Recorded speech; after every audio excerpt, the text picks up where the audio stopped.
vocês que são alunos, que fazem parte dos grupos de pesquisa, vocês que nos acompanham através da plataforma Hudl, vocês que vieram aqui presente, também esse evento era aberto para poder trazer um amigo ou outro para nos conhecer, então sejam todos bem-vindos.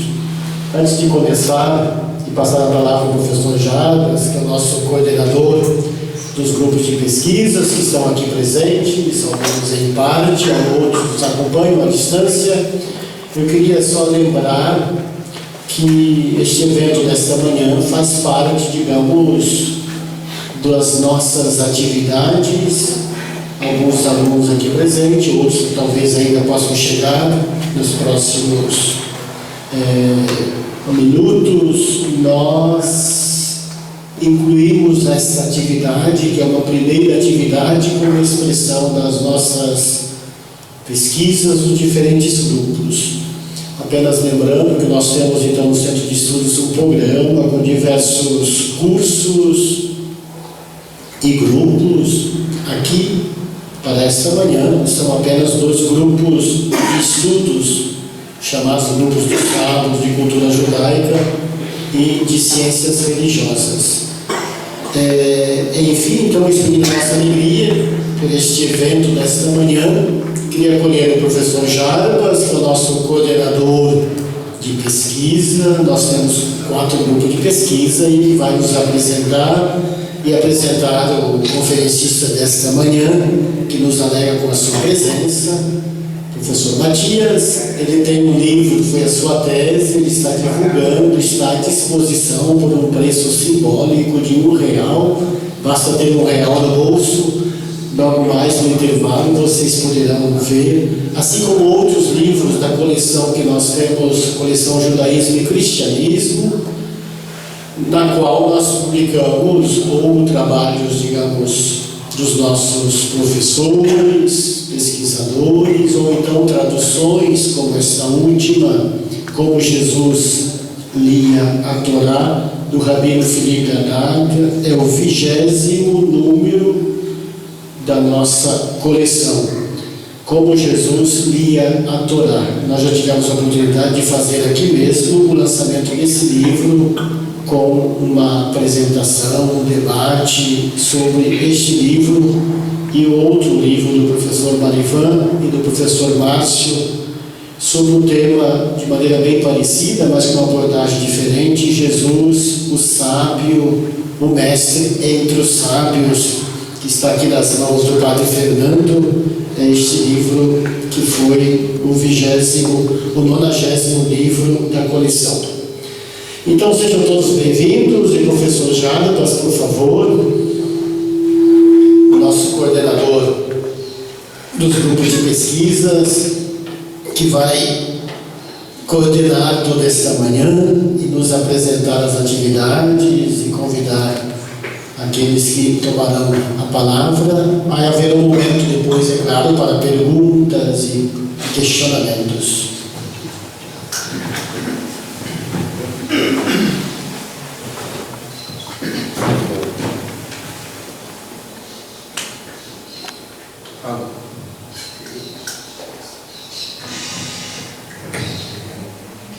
Alô. Acho que agora vai. Essas tecnologias nem sempre dão certo da primeira vez, né? Mas uma hora sai, né? Uma hora sai.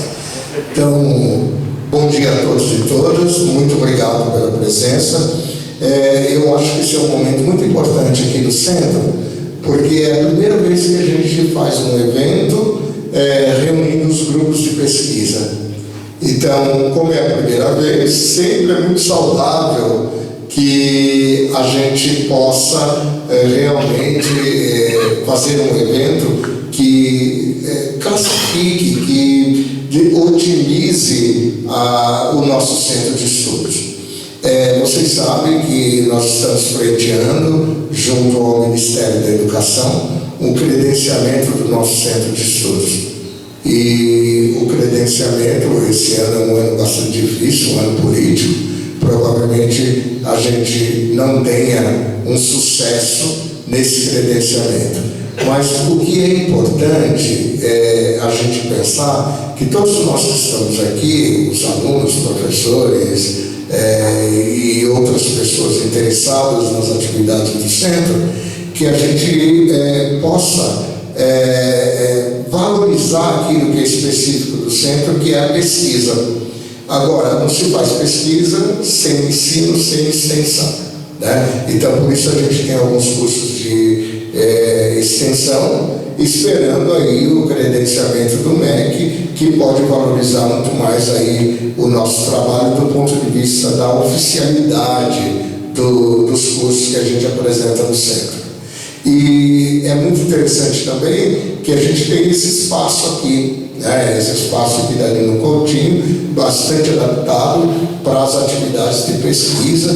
Nós temos também a nossa biblioteca, com exemplares que podem ajudar as pesquisas que nós fazemos. Eu vou falar de cada grupo de pesquisa no momento em que os grupos vão se apresentar. Mas eu quero agradecer os professores que são os líderes do grupo de pesquisa. O Padre Donizete, que além de ser diretor do centro, diretor acadêmico do centro, é também um dos líderes do grupo de pesquisa. Eu quero também agradecer, que eu estou vendo ali o professor Vladimir, só para todo mundo te ver, Vladimir, fica de pé aí, só para todo mundo te ver, o professor doutor Vladimir, que é líder também do grupo de pesquisa. Nós não estamos aqui com o professor Saul, que teve um impedimento hoje, que não pode estar presente, mas ele tem representantes aqui, né, que depois, na hora da apresentação do grupo, eu falo melhor sobre isso. E eu sou o líder também de um grupo de pesquisa que é de leitura e releitura de texto bíblico. A gente faz uma leitura do ponto de vista linguístico. Tá? Então, muito obrigado por vocês estarem aqui. Eu agradeço muito os professores e também quero, de forma particular, agradecer ao pastor Cândido, que Cândido fica de pé um pouquinho para todo mundo te ver. Depois, na sua apresentação, ele vai também se apresentar. O Cândido veio do Espírito Santo de Vitória para participar desse nosso evento. Obrigado, meu pastor. Eu quero agradecer todas as outras pessoas que estão aqui, né, e que puderam se deslocar para esse evento, que para mim é muito significativo, né? Eu vou pedir ao professor Marivan, que eu acho que é o mais adequado a apresentar o professor Matias Grezer, meu colega da PUC, né, a quem eu agradeço muito e quero também agradecer a sua presença aqui entre nós, Marivan. O Marivan ia orientando o professor Matias, então ele tem que apresentar bem o orientador, né? Tá bom? Os meus orientandos que estão aqui da PUC também e da UFRS do Espírito Santo me apresentem bem também, quando puder, tá? Faz parte, viu? Obrigado, professor Jarbas, Padre Donizete, a todos e todas que vieram hoje. É uma grande alegria poder apresentar o professor Matias, quem nós temos nutrido uma grande relação de amizade e tenho aprendido muito com ele, não só do ponto de vista acadêmico, mas principalmente humano. O professor Matias tem bacharelado em Teologia, é mestre em História, tem doutorado em Teologia pela PUC São Paulo, é pós-doutor pela PUC Rio de Janeiro, é professor da Faculdade de Teologia da Pontifícia Universidade Católica aqui de São Paulo, leciona na área de literatura bíblica, atuando nas disciplinas de exegese do Antigo Testamento, Pentateuco, Profetas e livros sapienciais, História de Israel e Hebraico Bíblico, desde o ano 2011, além de liderar o grupo de pesquisa, tradução e interpretação do Antigo Testamento, do qual nós fazemos parte. Professor Matias, uma grande honra tê-lo aqui uma vez mais, seja muito bem-vindo. A palavra é do Senhor.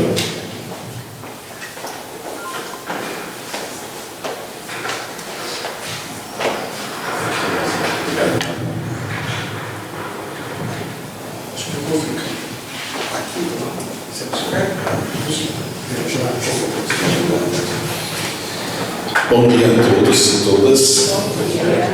É uma grande alegria estar entre vocês. Agradeço muito as palavras gentis e é uma emoção poder estar com um grupo significativo num lugar como este, que nós somos colegas pesquisadores, pesquisadoras. Me coloco inteiramente a serviço de vocês, apresentando a minha pesquisa mais recente e assim abrindo um diálogo para que possamos sentir na pele como é a vida, como pesquisamos, como estamos a serviço de um patrimônio cultural da humanidade, que no meu caso é a Torá. São os 5 livros do Pentateuco e, sim, o convite de conhecermos uma pequena narrativa, um trecho do livro do Êxodo, aquilo que lemos no capítulo 9, nos versículos 13 a 35. Então, foi me falado que eu teria não uns 40, máximo 45 minutos para apresentar essa pesquisa, para depois conversarmos, dialogarmos a respeito. Permitam que eu pegue o meu material.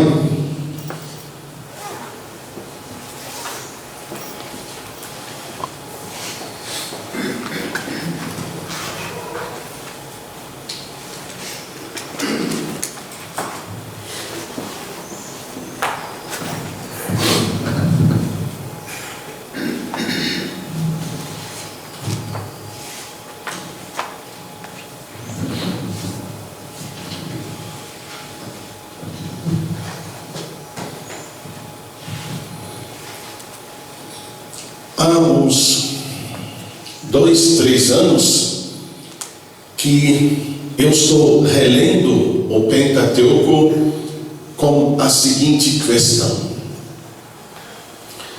o que o Pentateuco nos fala sobre os vegetais, os animais e aqueles seres que chamamos abióticos, o ar, a água, o solo e o calor. O Pentateuco não nos fala apenas sobre Deus, as suas dimensões teológicas. O Pentateuco não nos apresenta apenas uma reflexão ampla sobre o ser humano, as dimensões antropológicas, mas o Pentateuco parece também valorizar de forma extraordinária e profética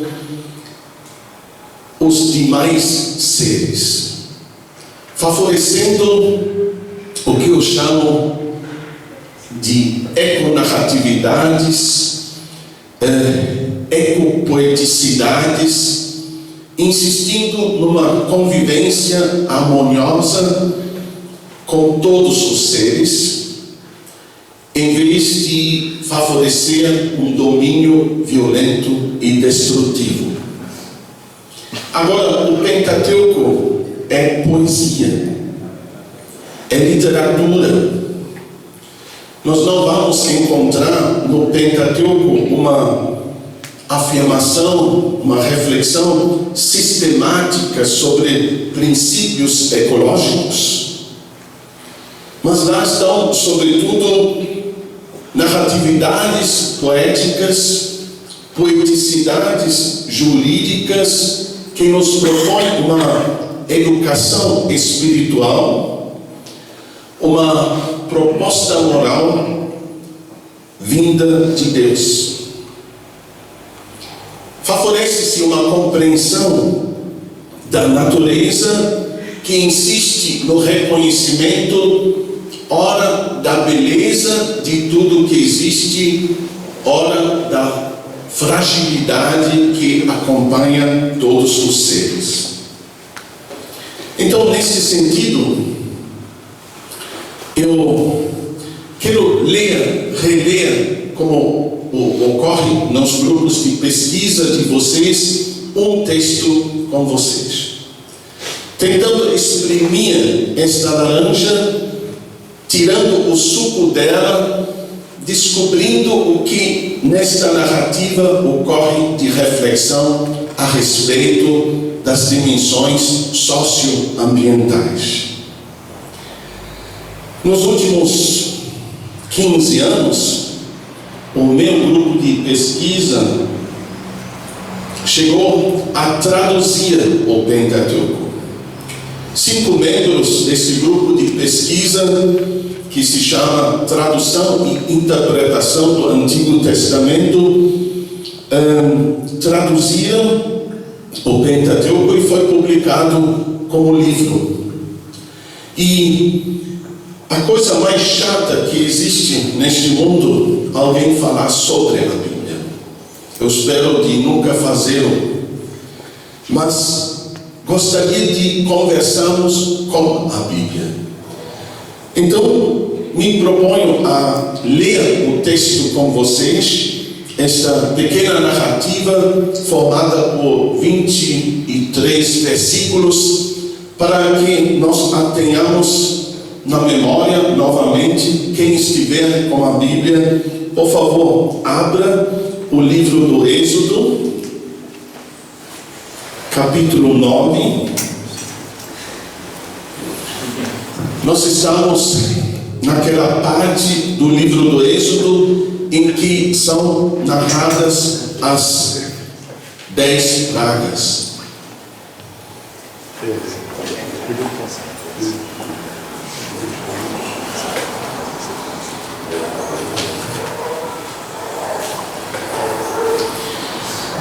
Na sequência das 10 pragas, estamos chegando à 7ª.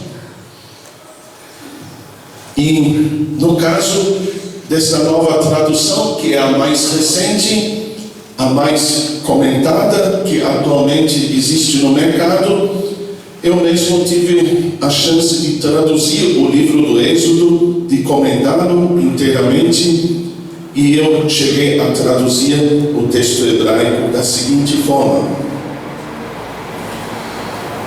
o Senhor disse a Moisés, 9:13: levanta-te logo de manhã e posiciona-te diante do faraó. Dize: assim disse o Senhor, o Deus dos Hebreus: envia meu povo para que me sirva, porque esta vez eu enviarei todas as minhas pragas até teu coração, a teus servos e a teu povo, para que saibas que em toda a terra não existe ninguém semelhante a mim. Porque agora poderia ter estendido minha mão e ferido com a peste a ti e a teu povo, e teria sido eliminado da terra. Contudo, te fiz permanecer para fazer-te ver meu poder, a fim de registrar meu nome em toda a terra. Ainda procedes altivamente contra meu povo, sem soltá-lo. Eis que amanhã, neste horário, farei chover um granizo muito pesado, como não houve no Egito desde o dia de sua fundação até hoje. Manda recolher agora a tua propriedade, tudo que é teu no campo, todo ser humano e o gado que se encontrarem no campo e não forem reunidos dentro da casa, ao cair sobre eles o granizo, morrerão. dos servos do faraó temia a palavra do Senhor, fugiu, com seus servos e com sua propriedade para dentro das casas. Quem, porém, não pôs seu coração na palavra do Senhor, abandonou seus servos e sua propriedade no campo. O Senhor disse a Moisés: estende tua mão aos céus, para que haja granizo em toda a terra do Egito, sobre o ser humano, sobre o gado e sobre cada planta do campo na terra do Egito. Moisés então estendeu seu cajado aos céus, e o Senhor soltou trovoadas e granizo. Um fogo foi até a terra, e o Senhor fez chover granizo sobre a terra do Egito. Houve granizo e fogo lavejando em meio ao granizo. Era muito pesado. Jamais houvera igual a ele em toda a terra do Egito, desde que se tornara uma nação. Em toda a terra do Egito, o granizo feriu tudo o que estava no campo, desde o ser humano até o gado. O granizo feriu cada planta no campo. Toda árvore no campo quebrou. Somente na terra de Gósen não houve granizo, pois ali estavam os filhos de Israel. O faraó mandou chamar Moisés e Arão.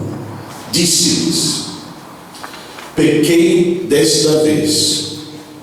O Senhor é o justo.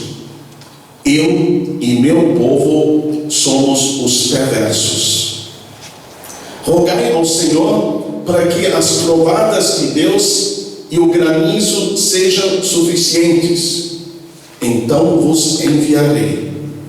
Não continuareis parados.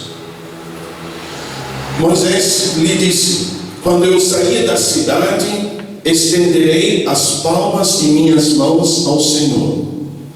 As trovoadas cessarão e não haverá mais o granizo, para que saibas que a terra é do Senhor. Quanto a ti e a teus servos, soube que ainda não temeis o Senhor Deus. O linho e a cevada foram feridos, porque a cevada estava com espigas e o linho com botão. O trigo e o centeio, porém, não foram feridos, porque eles são tardios. Moisés, pois, saiu de junto do faraó e da cidade e estendeu as palmas de suas mãos ao Senhor. Cessaram as trovadas e o granizo. Não se derramou chuva em direção à terra. Então o faraó viu que a chuva tinha cessado, assim como o granizo e as trovoadas. Continuou a pecar e atribuiu peso a seu coração, ele e os seus servos. O coração do faraó se fez forte e não soltou os filhos de Israel, conforme o Senhor falara a Moisés.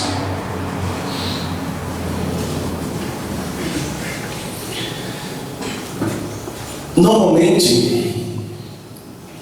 ao me propor a interpretar um texto bíblico, o primeiro passo que dou é tentar descobrir a configuração poética do texto.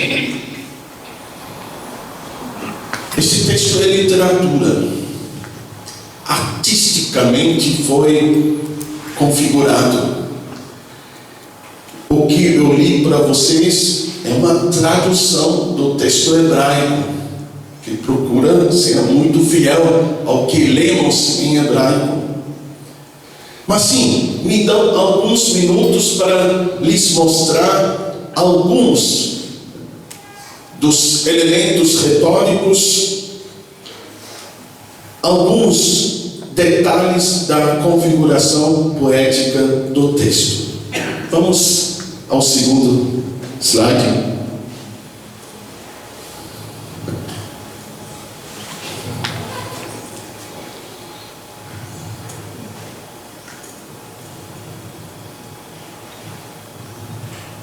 Isso, as 10 pragas. Com isso, quem lê os textos bíblicos e encontra uma sequência marcada por 10 elementos, tem a expectativa de que essa sequência se aproxima a seu auge pela primeira vez quando se chega ao 7º elemento.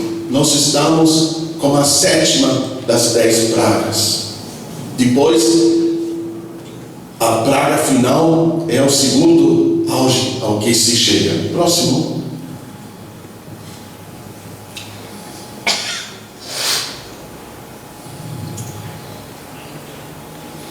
Isto, olhando para os fenômenos climáticos, é significativo que o vocábulo granizo aparece exatamente 14 vezes nesta narrativa.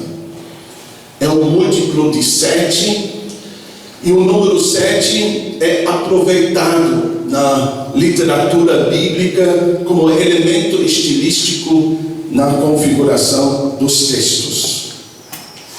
Se você juntar os demais vocábulos que também se referem ao clima, pensando nas trovoadas, no fogo lampejante, no verbo chover, no substantivo chuva ou no verbo derramar-se, você alcança 12 presenças, o que é o sistema hexagonal, outro número aproveitado para configurar poeticamente textos.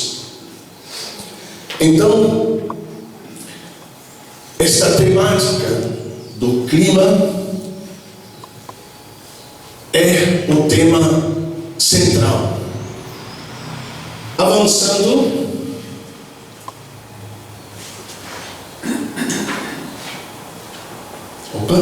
acho que foi. Avançou uma a mais ou era esse mesmo? Pode ser que seja isso. Pensando nos animais, o vocabulário em relação aos animais, nós temos 2 vocábulos. Ora, o gado grande, no sentido de o gado bovino, a palavra aparece 3 vezes. Ora, um outro vocábulo que traduzimos como propriedade, o gado em geral, que não é somente o gado grande, mas também o gado pequeno, os jumentos, os camelos, os cavalos, tudo é mikné em hebraico. Outras 3 presenças. Juntando dá 6. De novo, eu estou como sistema hexagonal, como recurso poético. Próximo.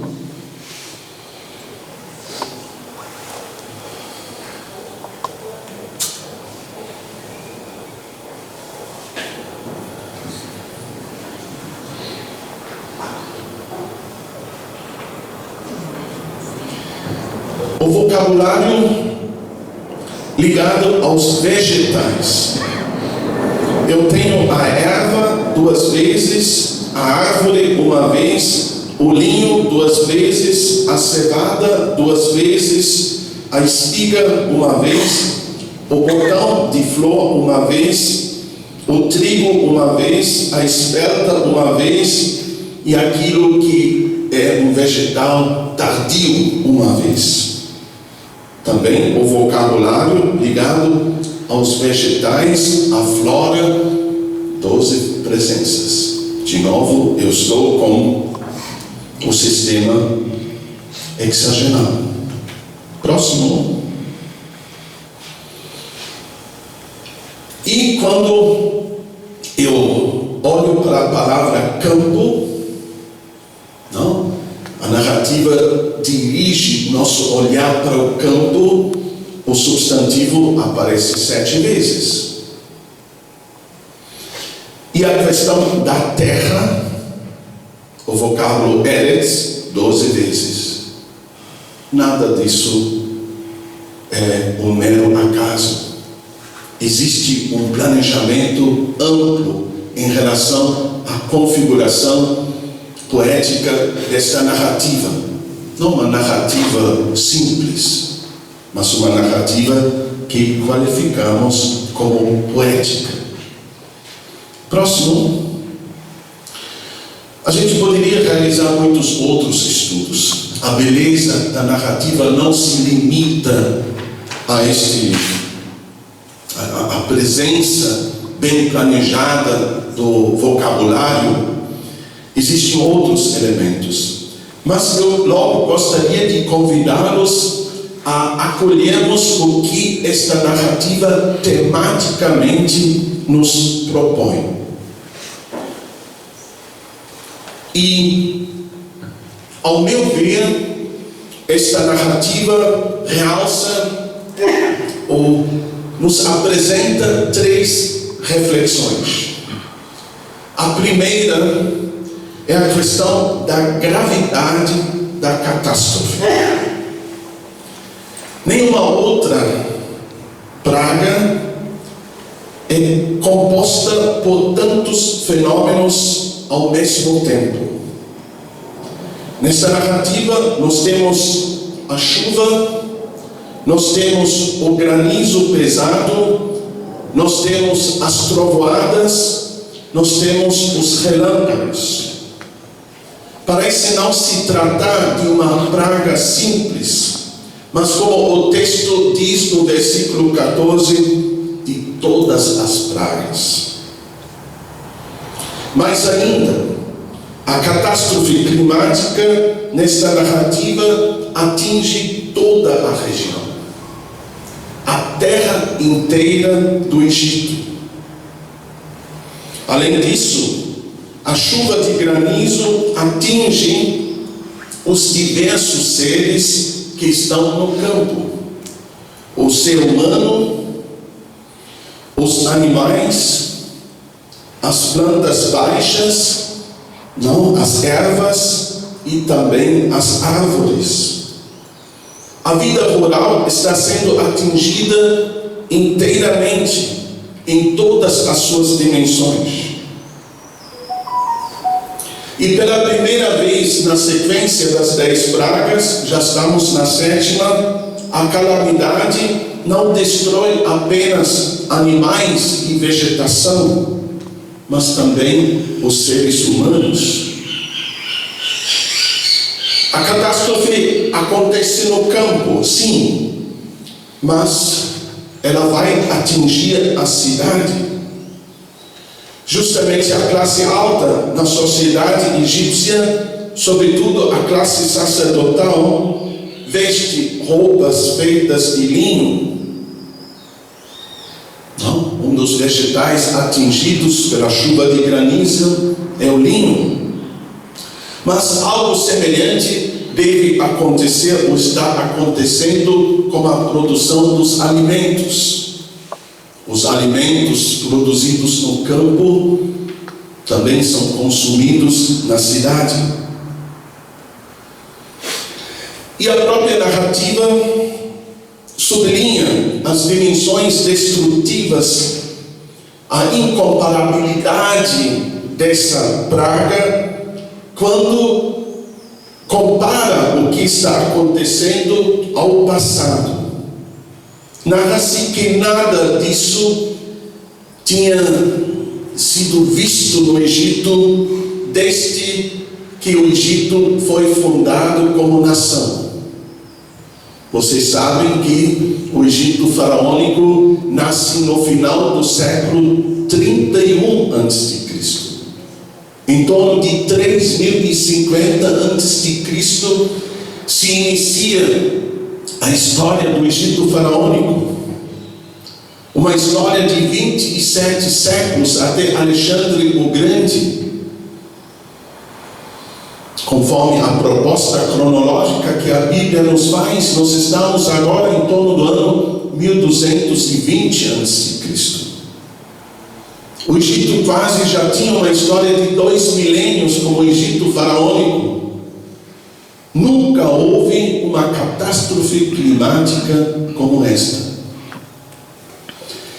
Então a narrativa muito se esforça para insistir na gravidade da catástrofe que aqui está sendo presenciada e narrada.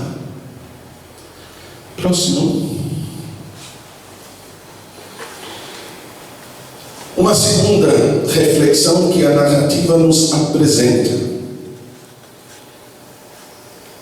Parece existir uma relação entre o comportamento humano e a catástrofe ambiental.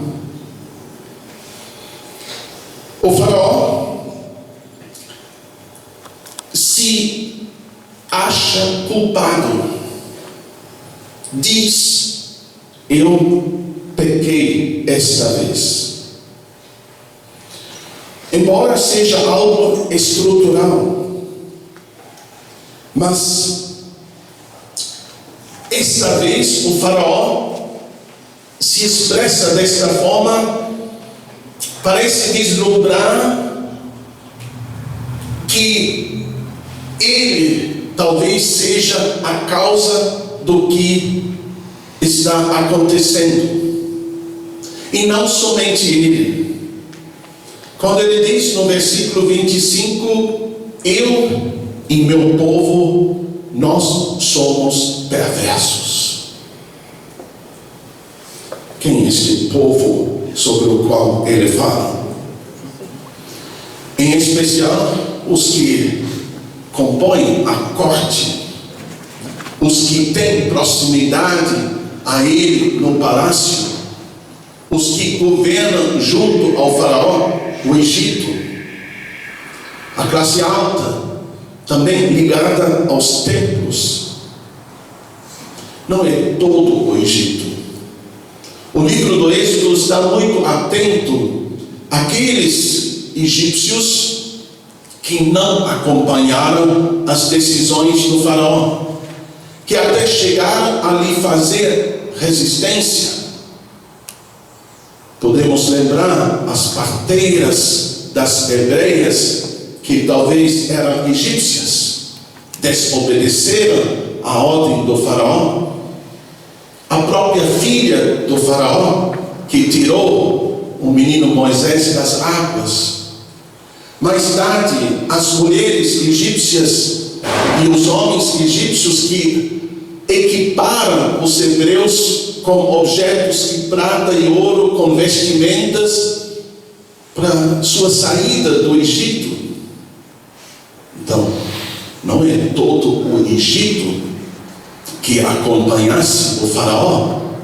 Também nesta narrativa nós temos aqueles servos que acolheram a palavra anunciada por Moisés, a palavra de Deus, e retiraram dos campos os servos e o gado. Todos eles se salvaram. O Egito existe até hoje. O Deus dos hebreus também se propôs a libertar o Egito, e ele fez isso, e não somente os hebreus. Mas o faraó e os seus, que definitivamente parecem insistir nas suas políticas opressivas e escravistas, estes não são perversos. Eu e meu povo somos perversos. Mas sim, surge a seguinte pergunta com esta narrativa: será que exista uma relação entre as políticas opressivas de um lado e de outro lado do que acontece no meio da natureza? São essas políticas opressivas que provocam o desastre socioambiental?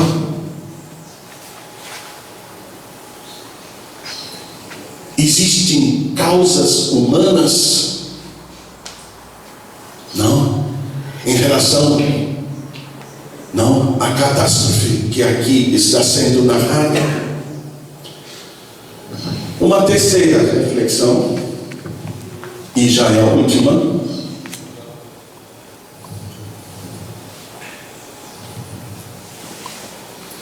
E Deus? Qual é a relação entre Deus e o extremo meteorológico? Deus é o personagem mais mencionado nesta narrativa. 2 discursos diretos lhe pertencem. E nos discursos diretos do faraó e de Moisés, Deus é o tema central. O que está sendo narrado, quando ouvimos a voz do narrador, não visa sobretudo a Deus e a questão de como Deus se comporta. Por 3 vezes a narrativa sublinha a incomparabilidade do Deus dos Hebreus. 3 vezes a narrativa diz: ninguém é igual a Ele. Mas ainda, esta narrativa bíblica acolhe assim o extremo meteorológico não apenas como um fenômeno extraordinário pertencendo à natureza, algo que ocorresse de forma arbitrária ou somente como resultado de certos comportamentos humanos, mas identifica o acontecimento como algo que pertence ao plano de Deus. Deus até teria o poder de impor sua vontade de uma forma mais dolorosa para os seres humanos e os demais seres. Ao mesmo tempo, existem sinais de esperança. Esta ação de Deus não iria culminar numa destruição total e muito violenta. Tanto que a narrativa exodal assim dá destaque a esse pensamento de que a chuva de granizo é precedido pela paciência de Deus. Deus é lento na sua ira, mas paciência não significa inércia. Não. Deus sim quer que o faraó permaneça, para que ele descubra e reconheça o poder do Deus dos Hebreus. Deus tem muita paciência. Foram 10 sinais para o faraó compreender o que precisava entender. Deus quis, pelo que está sendo narrado, que também o faraó e os seus se salvassem. E era tão simples. A exigência foi uma só: deixar de ser faraó.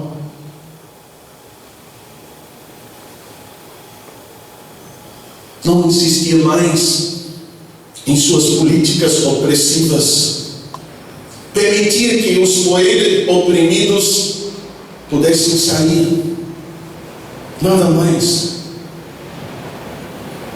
E Deus também nesta narrativa não se propõe a proteger os seres humanos e os animais. Não. Era só para recolher-se nas casas. Não. O plano divino também para a salvação do Egito estava continuando.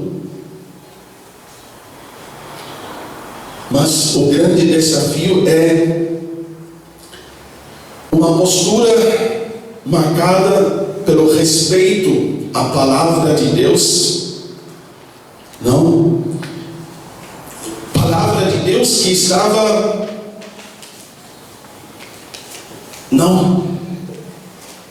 avisando sobre a calamidade que se aproximava. Mais ainda, a calamidade, a catástrofe climática não é total.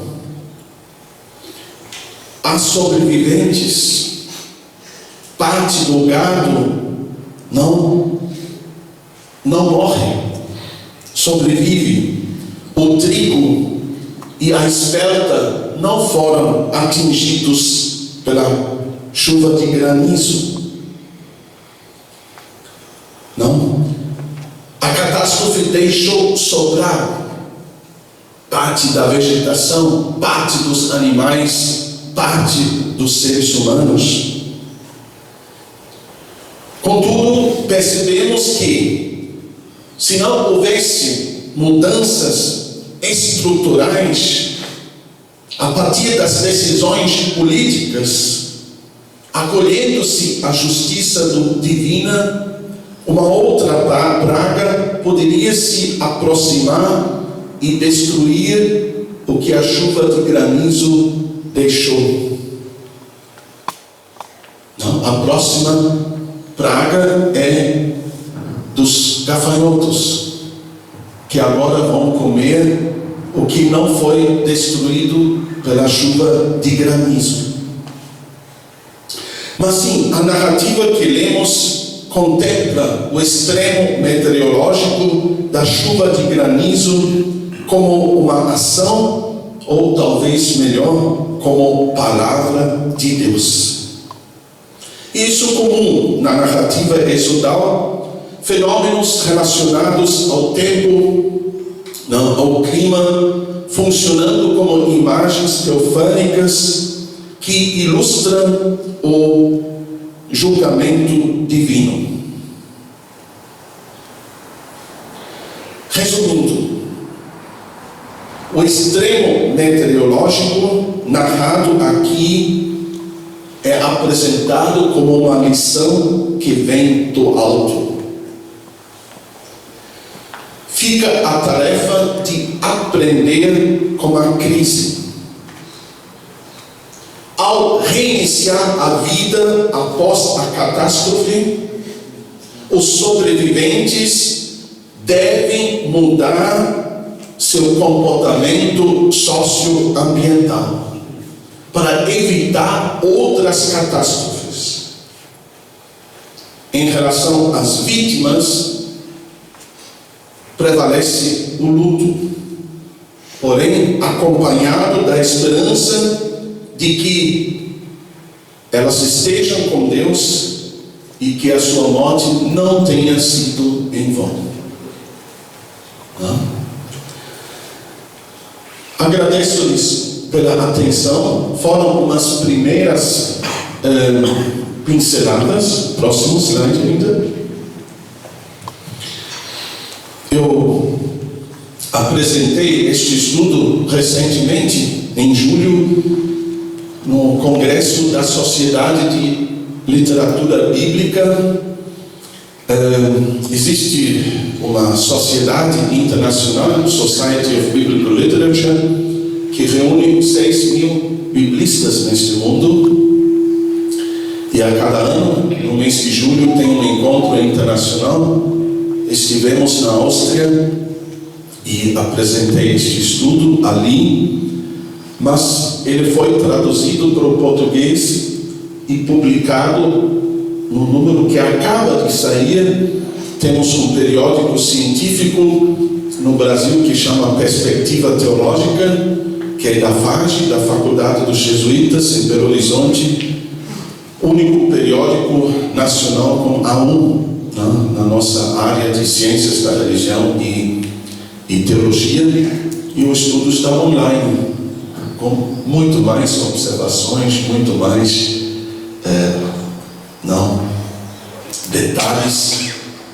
Pode baixar gratuitamente e ler, caso queira, este artigo científico. Mas sim, me coloco à disposição para refletirmos mais, mas talvez tenha sido uma experiência válida para lhes mostrar não como hoje estudamos cientificamente os textos bíblicos. Obrigado.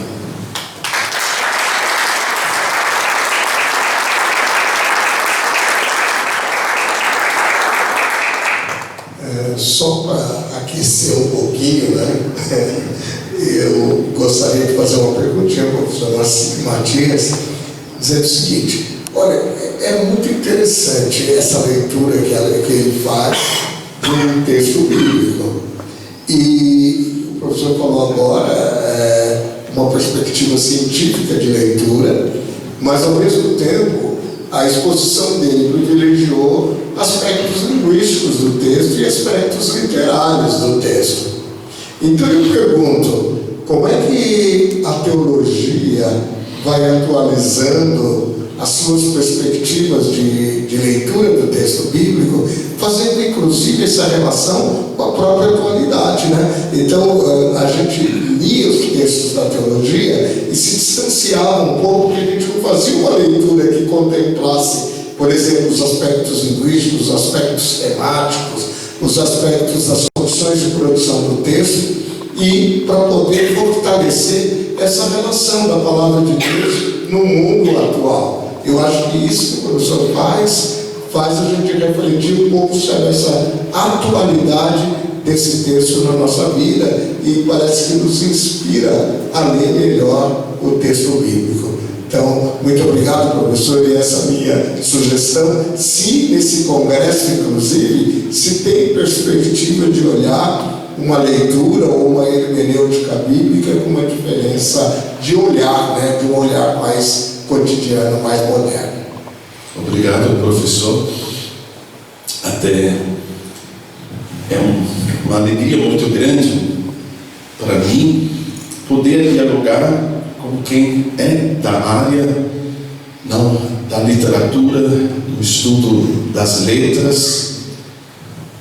Para mim, hoje, e para muitos dos meus colegas na área do estudo bíblico, também os que estudam comigo, a cientificidade do estudo da Bíblia se dá, sobretudo, em 3 dimensões. A primeira dimensão é: estes textos são literatura.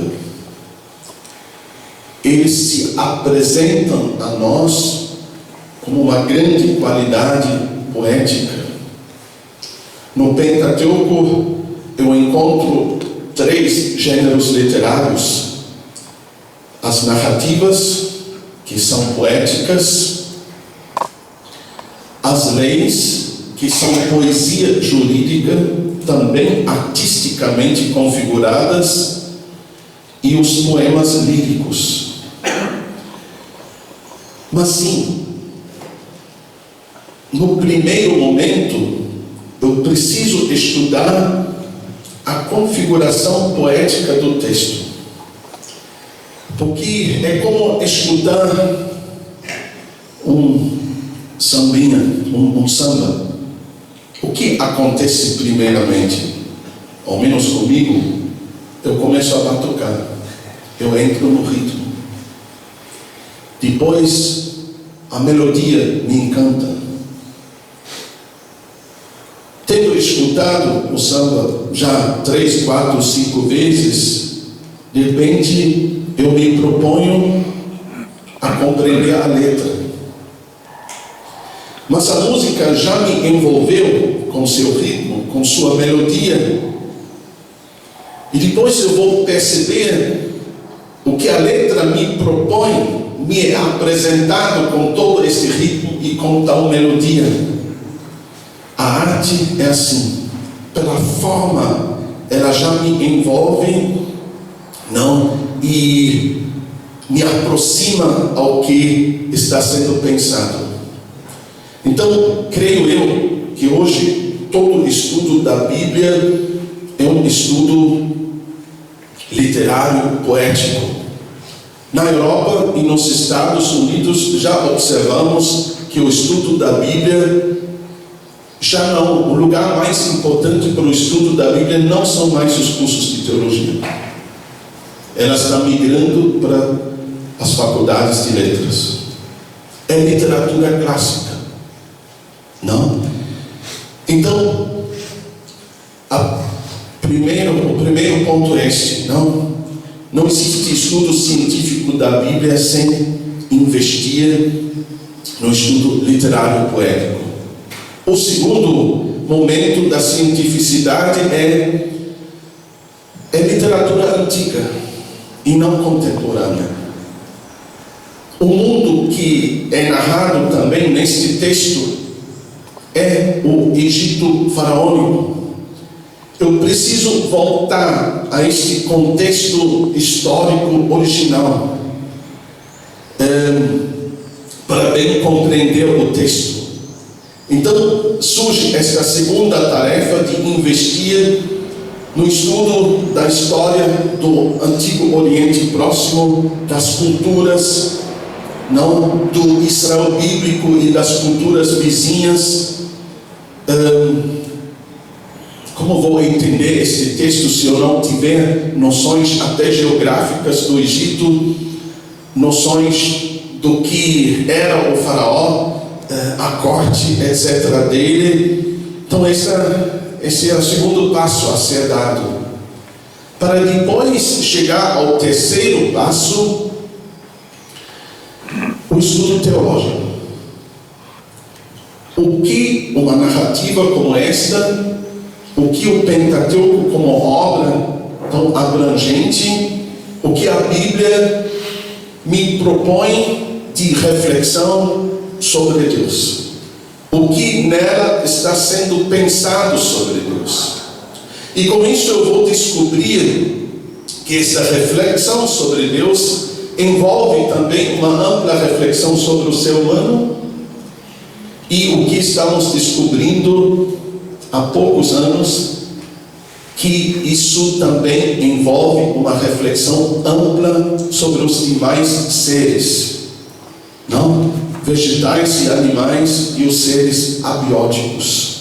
É impressionante. Mas também nesta terceira parte do estudo teológico do texto, meu Deus,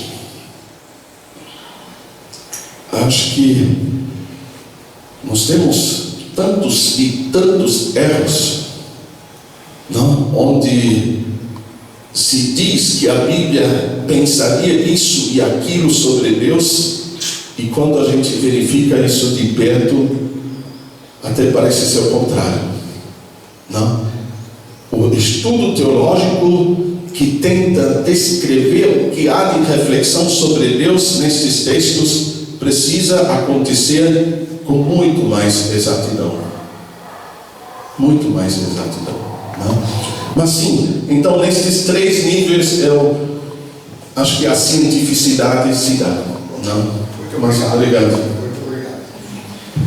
Continuando o aquecimento iniciado aqui pelo professor Jarbas, uma pequena reflexão, digamos um insight, talvez no diálogo se o professor Matias concorda ou se é um elemento novo. Eu estava seguindo o texto em hebraico aqui.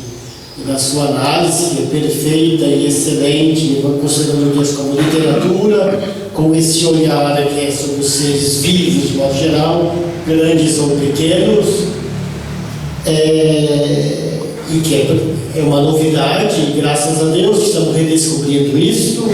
Eu fiquei me perguntando quando se eu volto à velha tradição, ou velho olhar antropológico. Eu olhando o texto, a dama, naquela perspectiva da poesia, do poético. A palavra dama aparece só 2 vezes, que pode ser traduzido como humano ou seres humanos, e aparece sempre ligado aos animais. Então a proximidade, eu diria, e os animais, como o professor Matias mostrou, tem uma repetição poética, ora tem uma singularidade do Adão, que é só 2 vezes. Dos homens ou do humano aos animais, o que aconteceu. Então, como se começasse no Adão e terminasse lá com os pequenos seres amióticos ou os grandes animais, o que está acontecendo. Essa repetição, digamos, de só 2 vezes do Adão. Não sei se no estudo maior e publicado, se você levou em consideração ou não. Essa é a minha pergunta, ou digamos de forma um pouco de insight. E um elemento para completar de uma certa maneira, que é genial, que a gente vê como texto de literatura, que foi apresentado, a imagem do faraó, no versículo 25. O faraó é quem confessa, Deus, Adonai, Hatzadik, ele é justo. Nós, eu, faraó e o meu povo, nós somos rechaim, traduzidos por perversos ou por culpados. Interessante que é o faraó, e na conclusão mais teológica do professor Matias, você apresentava, digamos, nessa perspectiva teológica, dizendo que o faraó tem que reconhecer Deus e, de uma certa maneira, deixar de pretender ser Deus. O texto faz o faraó confessar que Deus é tzadik. E com relação a Deus, ele é, felizmente ou infelizmente, o contrário. Ele é rechaim, ele é perverso. O fato do Adão aparecer 2 vezes como humanidade, Adão, ou como pessoa singular, pouco importa. Será que não é um desafio para que o homem, para nós, humanidade, refletirmos e pensarmos se nós estamos mais do lado de Deus do que Sadik, ou do lado do faraó, que é o malvado, o perverso, e que nós temos a tentação, às vezes, de ser também? Essa é a questão. Muito obrigado, Tante Donizete. Bom, primeiramente, já o vocábulo Adão, encantador, não? Lembrando que Adamá é o solo, é o chão, não? E olhando uma vez para toda esta obra literária, o Pentateuco, com os seus 5 livros, 187 capítulos, o que ele favorece, qual vocação é atribuída ao ser humano, a toda a humanidade, no fundo,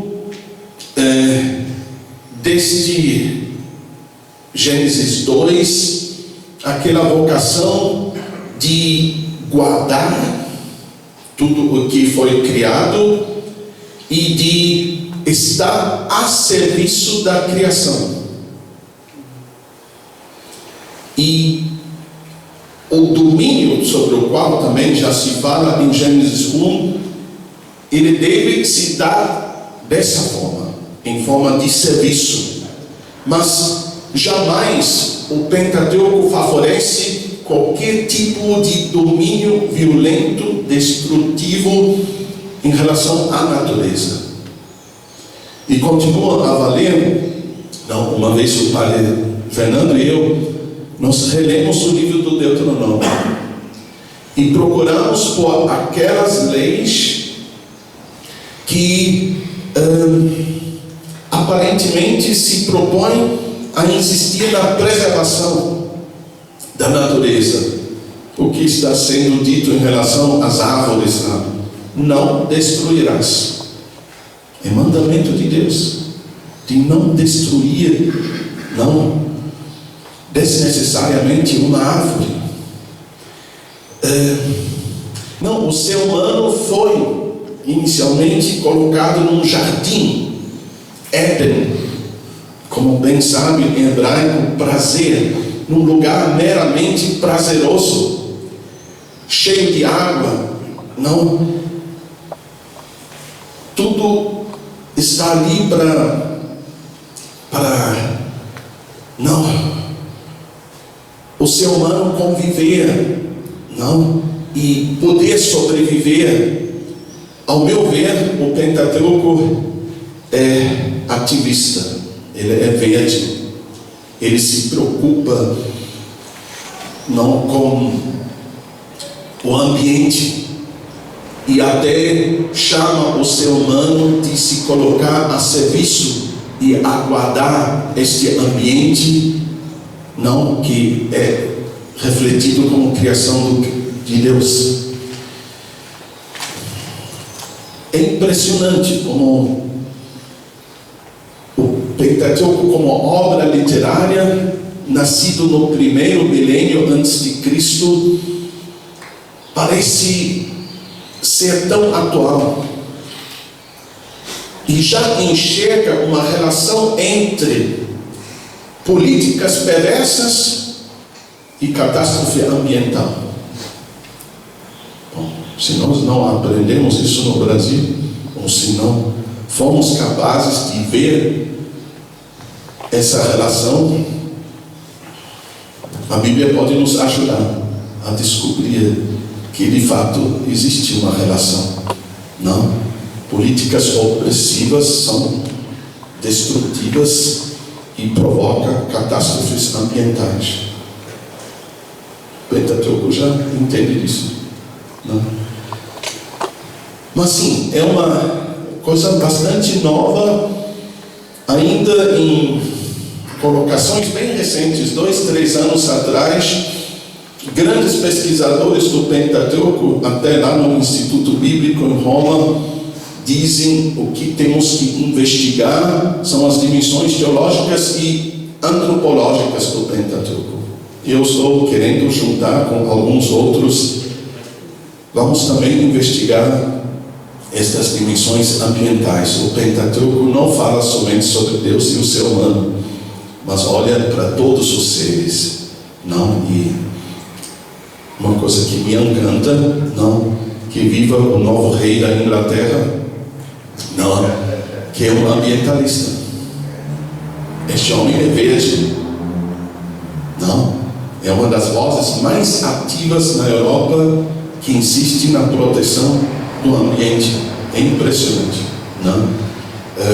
É um radical. Graças a Deus que espero que faça uma coisa boa, né? Muito obrigado, professor. Eu acho que essas questões mereceriam uma discussão particular, né? Então a gente está em cima do horário, mas eu vou passar, se tiver uma pergunta ou duas, assim, muito rapidamente, eu vou pedir que venha até aqui, só para todo mundo ouvir a pergunta, porque fica mais fácil de... Mas se você...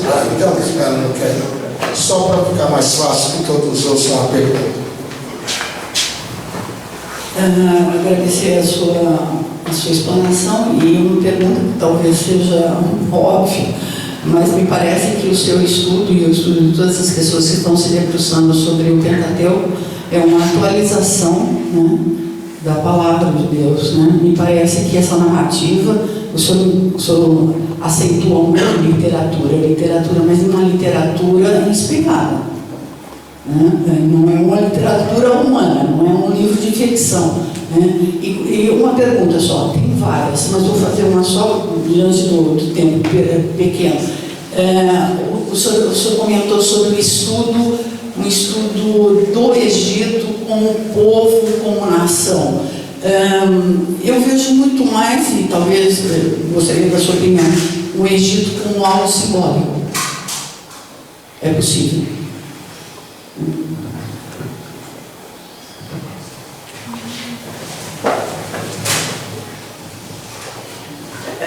não só o Egito, mas o faraó também. Sim. Muito obrigado. As duas perguntas muito pertinentes. Sim. Uma literatura que se aproxima à verdade se torna palavra de Deus. Não? Eu pessoalmente, esse reconhecimento de que eu estou lendo aqui também a palavra de Deus, para mim é mais ponto de chegada do que ponto de partida. Mas à medida que o texto me oferece a possibilidade de reconhecer a verdade, eu posso ter religiosamente o sentimento, a compreensão de que eu estou com Deus. Não, a verdade. A segunda pergunta, é interessante que toda a narrativa exodal em nenhum momento atribui um nome ao faraó ou ao rei do Egito, como ele também é chamado. Talvez Êxodo 1 nos permita a identificação do faraó opressor, porque se fala da construção de duas cidades armazéns, Pitom e Ramsés. Isso nos remete ao faraó Ramsés II, que governou de 1290 a 1224 a.C., que depois morre, e daí quando sobe outro faraó ao trono, que seria Meneptah, este seria o faraó que se afundou debaixo das águas do lado dos juncos. Contudo, nós temos a múmia de Meneptah, não? Bem preservada, não se afogou debaixo das águas. Mas sim, a narrativa, a senhora tem toda a razão, transforma o faraó em um personagem muito representativo, muito simbólico. Nós temos o faraó no Palácio do Planalto. Esta história pode ser atualizada. E na medida em que novamente caminhemos rumo à liberdade, insistindo na justiça, na liberdade dos que sofrem e são explorados, não tem como sobreviver, a verdade exodal novamente vai se manifestar. É uma verdade eterna, uma verdade divina, que insiste na libertação, que insiste na sobrevivência digna de todos. É aquela visão da construção de uma sociedade mais igualitária, mais fraterna, mais justa e não faraônica, sem políticas opressivas. Sim, o faraó é uma figura simbólica que existe em todos os tempos. Na Europa, o século XX foi dos faraós, grandes opressores, ditadores, políticas faraônicas. Então, é sempre uma história atual, sim. E uma história com um fim positivo. Isso, um fim positivo para todos. Sim. É interessante que este verbo libertar, natsal em hebraico, que assume tanta centralidade, quando as mulheres egípcias se tornam sensíveis às mulheres hebreias, que fazem esse pedido de as mulheres egípcias entregarem objetos de prata, de ouro e vestimentas, para que pudessem sair do Egito de forma mais bem equipada, o texto hebraico diz: e assim elas, as mulheres egípcias, libertaram o seu povo. Este é o caminho de libertação. Tornar-se solidário com quem precisa sair da miséria. Este é o caminho da libertação, da salvação. E assim o Egito foi salvo também. Existe até hoje. Só comentado, tem um pastor, já morreu, Billy Graham, Billy Graham, ele disse, eu li a Bíblia do começo ao fim, vai dar tudo certo. Isso. Parabéns, é isso aí. Eu quero, devido ao nosso tempo aí, eu quero agradecer mais uma vez ao professor Matias, a sua presença aqui entre nós, muito produtiva, a reflexão que a gente pode levar novamente para os grupos de pesquisa, né, principalmente do professor Donizete, do meu, né, e que a gente possa continuar essa reflexão. Muito obrigado, professor. Sempre é uma alegria estar com você e aprender muito com você. Tá? Obrigado ao professor, obrigado ao padre Donizete e a todos vocês. Não? Estamos sentados na mesma canoa. Vamos remar todos. Não, assim atravessaremos bem o rio. Obrigado.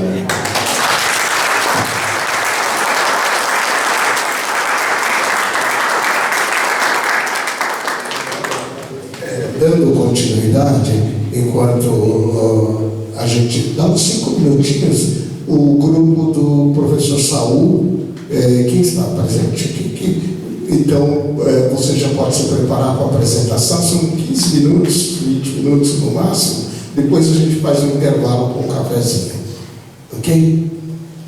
Então a gente dá uns 2 minutos para vocês se prepararem.